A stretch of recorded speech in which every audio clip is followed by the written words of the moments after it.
السلام علیکم ورحمۃ اللہ وبرکاتہ۔ الحمدللہ رب العالمین والصلاة والسلام علی رسولہ الامین وعلی آلہ واصحابہ اجمعین ومن تبعہ بإحسان الی یوم الدین۔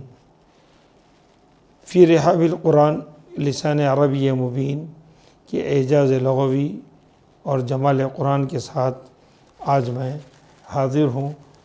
آج کا ہمارا عنوان ہے سورہ ملک کی سورہ قلم کی آیت نمبر 20 فَأَصْبَحَتْ كَالصَّرِيمِ۔ اس میں صریم کا کیا معنی ہے اس کو میں آپ کو اس سے پہلے ایک مثال دے کے سمجھاتا ہوں۔ بہت سارے الفاظ ایسے ہوتے ہیں جو ایک لفظ ہوتا ہے اور اس کے دو معنی ہوتے ہیں، ایک معنی بالکل اس کے مخالف ہوتا ہے، اس کو ہم ضد یا اضداد کہتے ہیں۔ جیسے عربی کا ایک فعل ہے شرا یشری، اس کے معنی دو معنی ہوتے ہیں، اس کے معنی خریدنے کے بھی ہیں، اس کے معنی بیچنے کے بھی ہیں۔ اس کے معنی باع یبیع بیعا اور اشترا یشتری اشتراء۔ شرا کے معنی باع کے بھی ہیں اور اشترا کے بھی ہیں۔ شروہ بثمن بخس دراہم معدودہ، قرآن کے اندر بتایا گیا کہ انہوں نے اس کو حضرت یوسف علیہ السلام کے قصے میں کہ انہوں نے اس کو بیچا، حضرت یوسف علیہ السلام کو چند درہم کے اور سستے داموں ان کو بیچ دیا۔ تو شرع کا معنی وہاں پر باع کے بھی ہے اور اسی طریقے سے شرع کے معنی اشترا کے بھی آتے ہیں۔ یہاں پر الصریم ہے، فَأَصْبَحَتْ كَالصَّرِيمِ، یہ اصحاب الجنہ کا واقعہ ہے سورہ قلم میں، جو اس کی تفصیلات جانتے ہیں کہ وہ اپنے باغ کی کٹائی کے لیے سویرے سویرے جانا چاہ رہے تھے، رات ختم ہونے سے پہلے رات میں اپنا کام کرنا چاہ رہے تھے، نہ وہ انشاءاللہ کہہ رہے تھے اور نہ غریبوں کا حق دینے کے لیے تیار تھے۔ تو ان کا وہ کھیت پوری طریقے سے اللہ تبارک تعالیٰ نے تباہ و برباد کر دیا۔ فَأَصْبَحَتْ كَالصَّرِيمِ، تو وہ پوری طریقے سے ختم ہو گیا، کٹا پھٹا ہو گیا۔ تو یہ سریم کا جو معنی ہے اس کے دو معنی آتے ہیں۔ ایک معنی یہ ہے سریم کے کہ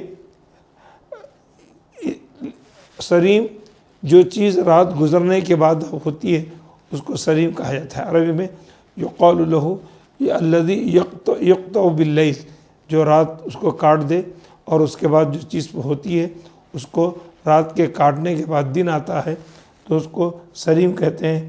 اسی طریقے سے یقال صریحا لأنه یقطع النہار، اور دن کٹنے کے بعد جب رات آتی ہے تو اس کو بھی سریم کہا جاتا ہے۔